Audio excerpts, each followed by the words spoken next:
네,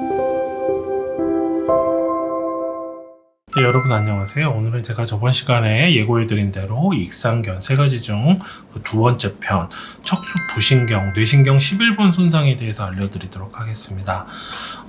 다시 여러분께 지난 시간에 그림을 좀 리마인드 시켜드리면요, 익상견은 두 가지로 나눌 수가 있습니다. 첫 번째는요, 바깥쪽으로 견갑이 가는 경우, 그리고 두 번째는 견갑이 안쪽으로 들어오는 경우입니다. 우리가 지난 시간에 배웠던 능형근과 견갑 원림근의 마비, 즉 등 견갑신경이 손상해서 오는 바깥쪽으로 견갑이 밀리는 이러한 익상견에서는 우리가 1번 노란색 그림을 제가 여러분을 통해서 다시 리마인드 하시고요.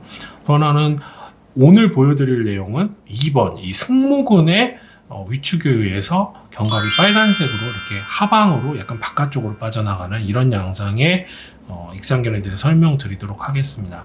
여러분 보시다시피 1번이나 2번은 결과적으로 공통점은 뭐냐면 둘 다 약간 견갑이 바깥으로 빠져나간다는 점입니다. 그래서 어떤 학자들에 의해서는 이 등 견갑신경과 승모근 손상이 관련된 뇌신경 11번 척수 부신경 손상은 그냥 외측 견갑 익상견이라고 해서 같은 카테고리로 묶는 분들도 있습니다. 하지만 의사인 제가 봤을 때는 지배하는 신경도 다르고 그 다음에 나타나는 양성도 굉장히 다르고 치료법이나 접근법도 다르기 때문에 저는 구분을 하는 게 맞다고 생각하고, 특히 의사들 같은 경우에는 이 근육의 차이에 대해서 분명히 갈라주고 근전도 검사를 통해서 어떤 근육과 어떤 신경이 데미지를 입었는지 분명히 찾아주는 것이, 가름해 주는 것이 저는 꼭 필요하다고 생각합니다. 그리고 다음 마지막 시간에 여러분에게 설명드릴 것은 이 파란색 전거근, 앞톱니근이죠. 우리 겨드랑이 아래에 있는 근육이어서 이 근육이 약해져서 견갑이 뒤로 밀리는, 그래서 등 쪽에서 봤을 땐 파란색 그림처럼 등 견갑이 안쪽으로 이렇게 밀려 들어오는 이런 전혀 다른 양상의 익상견을 보이게 됩니다. 대부분의 사람들이 이 전거근 손상에 대해서만 좀, 앞톱니근 손상에 대해서만 알고 있는 경우가 많은데, 사실은 이 세 가지가 있고, 사실은 또 있습니다. 그건 2차성 어떤 손상에 의한 경우도 있고요. 자발적으로 자꾸 이런 근육들을 움직이면서 발생하는 변형도 있습니다. 그래서 패턴을 잡기 힘든 그런 2차성 자발적 익상견이 있고요.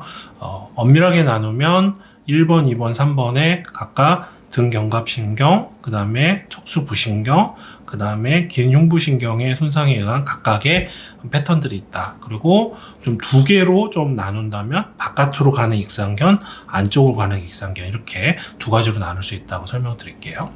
자, 오늘 여러분께 말씀드린 척수 부신경, 뇌신경 11번 신경의 손상의 양상은 바로 이 승모근에 모든 비밀이 있다고 해도 과언이 아닙니다.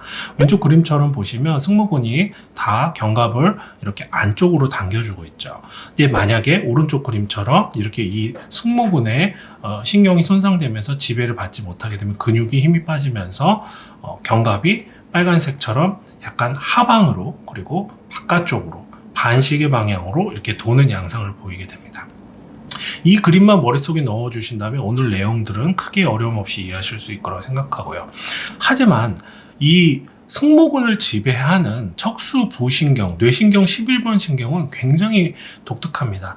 지난 시간에 말씀드렸던 등 견갑신경은 상완신경종, 경추신경에서 유래하지만 이 척수 부신경은 경추신경이 아닙니다. 목에서 나오는 게 아니라 엄밀하게는 뇌신경에 속하는, 뇌신경의 11번에서 나오는 뇌신경 대후두공을 통해서 이렇게 유래하는 뇌신경이 속해 있습니다.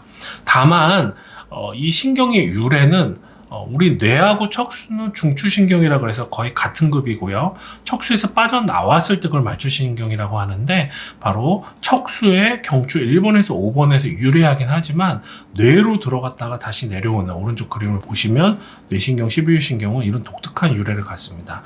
그래서 뇌신경 11번 신경은 위에서 대후두공을 통해서 내려온 다음에 우리 흉쇄유돌근이라고 하는 이 근육 있죠. 제가 살이 있어서 잘 안 보일 수 있는데 이 흉쇄유돌근을 통해서 지배하고 쭉 타고 내려 승모근까지 지배를 하게 됩니다. 그렇기 때문에 이 신경의 손상을 입게 되면 승모근과 흉쇄유돌근 일부를 손상당하는데요.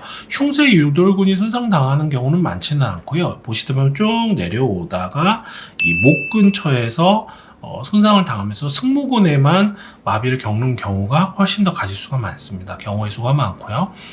그 이유는 사실은 이 부위에 우리가 임파선이랄지 목 수술을 한다 할지 그럴 때 의료적인 그런 접근에 의해서 여기가 손상당하는 경우들이 가끔 있고요.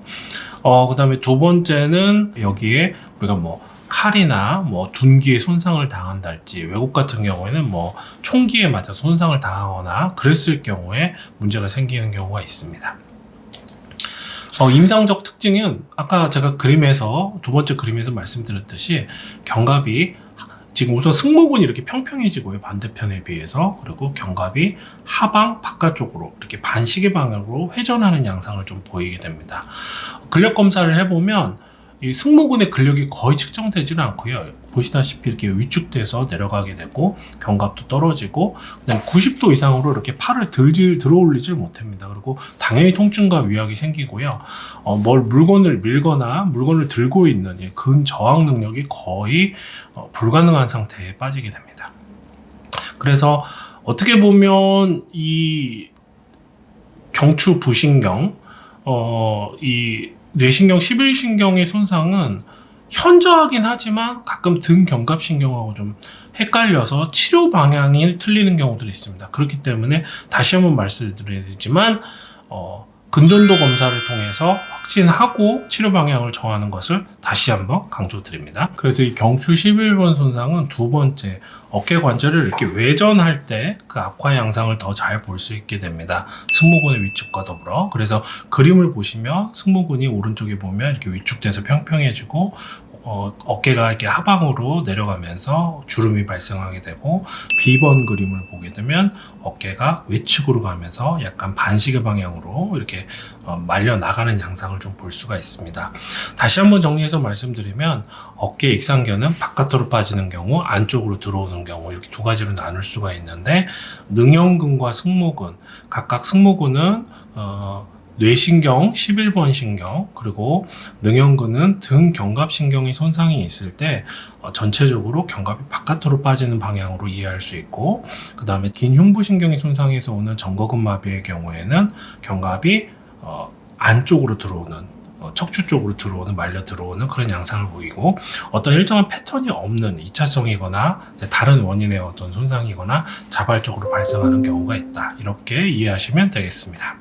뇌신경 11번 손상의 경우에는 이렇게 잘 진단이 안 되고요. 여전히 치료법은 비슷합니다. 초음파 유도하에 신경을 수압 방리해 주거나 기능적 전기 자극 치료를 통해서 근육을 힘을 다시 길러주고, 견갑 재활화 운동을 통해서 할 수 있는 방법들이, 이렇게 치료할 수 있는 방법들은 많고요. 왼쪽 위에 그림을 보시면 빨간색 도형과 화살표로 척수 부신경, 뇌신경 11번 신경을 제가 다시 보여드리고 있고요. 이것이 대후두공을 통해서 뇌신경에서 이렇게 유래하는 양상을 보이고 있습니다. 이 빨간색 도형의 혈관 쪽에 보이는 것이 바로 흉쇄유돌근이고, 이쪽 뒤에 빨간색 화살표 뒤쪽에 있는 것이 바로 승모근이 되겠습니다. 목 근육을 따라 이렇게 지나가게 되는데요. 이 빨간색 도형의 양상으로 초음파를 보게 되면 이렇게 견갑 올림근 위쪽에 놓여져 있는 화살표 방향의 우리가 척수 부신경을 확인할 수 있습니다. 그래서 오른쪽 아래쪽 그림처럼 초음파로 이 상태로 확인하고 정확하게 바늘을 진입해서 이 부위에 치료를 할 수 있겠습니다. 그런데 이 척수 부신경은 하얀 화살 머리로 보이는 부분이 척수 부신경이고, 이 화살표가 지금 보이는 것은 바늘의 방향이 되겠습니다. 근데 이 척수 부신경은 주로 림프노드라고 하는 림파절 같은 걸 우리가 생검하거나 아니면 그쪽을 떼어내거나 하면서 보통 의료적인 그런 접근에 의해서 손상당하는 경우들이 꽤 많은 것으로 알려져 있습니다. 치료 방법은 이렇게 신경 수압 방류술을 통해서 신경을 재생하고 포획을 방리해서 풀어내는 것이고요. 그 원리는 저번 시간에 말씀드렸던 것처럼 혈관에 혈액을 공급하는 혈액의 흐름을 해결해주고, 혈관을 지배하는 신경의 기능을 되살려서 신경의 재생을 돕는 방법, 그리고 다시 한번 말씀드리지만 그 부위에 견갑 강화 운동을 통해서 근력을 강화하고 잃어버린 신경의 기능을 대신할 전기자극 치료를 해준다. 이 세 가지를 통해서 회복한다, 이렇게 알려드릴 수 있겠습니다. 오늘은 여러분에게 척수 부신경, 뇌신경 11번 신경이 손상되어서 승모근의 마비로 인해 발생하는 바깥쪽 하방으로 반시계 방향으로 견갑이 회전하는 익상견에 대해서 설명드렸고요. 다음 시간에는 이어서 아주 유명한 정거근 앞 톱니근 손상, 긴 흉부신경 손상에 의해서 정거근의 마비가 와서 견갑이 안쪽으로 등 안쪽으로 말려 들어가는 그런 양상의 익상견에 대해서 마지막으로 설명드리도록 하겠습니다. 감사합니다. 여러분 안녕하세요. 탑팀지아라카 박정우 원장입니다. 저와 지철규 작가라는 아주 유명한 만화 작가와 함께 제가 손상병에 대한 치료법을 알려드리는 재활학과적 접근법을 알려드리는 의학 만화를 아마 이번 달 내로 출간할 것 같습니다. 오늘은 이 저의 첫 의학 만화를 여러분께 소개시켜 드리려고 합니다. 시버시병은 발꿈치뼈 골단염이라고 부르는데요. 네? 그게 뭔가요? 심각한 병인가요? 아니요, 그 반대입니다. 방금 잘 보셨나요? 이렇게 저희가 예전에 이 손상병법이라는 이름으로 의학 만화를 영상으로 만들어 유튜브에 올린 적도 있습니다. 이미 시장에는 의학 웹툰과 만화가 많이 나오고 있지만 보면 의학 전문적인 내용이라기보다는 좀 시나리오나 어떤 픽션에 근거한 극적 전개가 드라마적인 것들이 좀 많은 상황입니다. 그래서 저는 좀 기획 의도를 정확히 가지고 여러분들에게 실질적으로 교육적으로 도움이 될 만한 의학 정보를 얻을 수 있는 그런 만화를 만들고자 노력했습니다. 오른쪽처럼 단순히 의학적 사실만 늘어놓는 것이 아니라 스포츠 대회와 또 젊은이들, 격투기, 여러 가지 스포츠의 역학들을 직접 보여주고 이해할 수 있도록 도울 거고요. 그래서 이 책의 특징을 제가 한 6가지 정도로 좀 요약을 했습니다. 첫 번째는 좀 어려울 수 있는 스포츠 현상의 진단과 치료를 만화로 쉽게 설명해 드리려고 하는데요. 보시다시피 초음파로 어떻게 검사를 하고 초음파 영상에서는 어떻게 보이는지, 그리고 해부학적으로 어떤 부분이 손상이 갔고 어떤 방법을 통해서 치료하고 부상에서 회복하고 재활하는지까지를 하나하나 설명드리려고 합니다. 이 책의 특징은 2번입니다. 의학을 꿈꾸는, 특히 재활의학이나 스포츠 손상을 공부하고 싶어하는 어린 아이들에게 또는 자녀들에게, 학생들에게 큰 흥미와 자극을 줄 수 있는 그런 만화로 좀 제작해 보았습니다. 세 번째, 보시다시피 지금 스키를 타다가 한 친구가 엄지손가락을 다치는 장면이 나오는데요.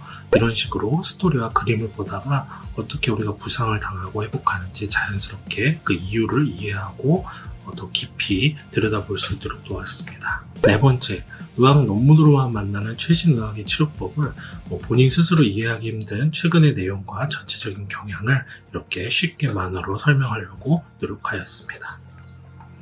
다섯 번째, 치료법을 찾아서 고민하는 환우들, 댄서들, 스포츠를 즐기는 모든 사람들에게 희망을 드리고 또 새로운 치료의 빛을 던져줄 수 있도록 노력하였습니다. 이 책의 특징은 만화만 들어있는 것은 아니고요. 그 만화에 해당하는 질환에 대해서 QR코드와 유튜브 영상을 통해서 더 자세히 공부하고 싶은 분들에게 더 실질적인 의료 지식을 제공하고자 속지 사이사이마다 각 화에 대한 더 정확한 부연 설명과 그리고 영상 안내를 남겨놓았습니다. 마지막으로 중간중간에 파트마다 제가 의학적 뿌리를 어디에서 배웠고 어떤 마인드셋으로 환자를 돌보고 또 생각하고 진료하는지에 대해서 하나씩 공유해 놓았습니다. 저를 도와주신 최철규 만화가와 함께 여러분에게 아주 훌륭하고 질 높은 만화로 여러분을 곧 찾아뵙도록 하겠습니다. 이상 탑팀 재활학과 박정우 원장이었습니다. 감사합니다.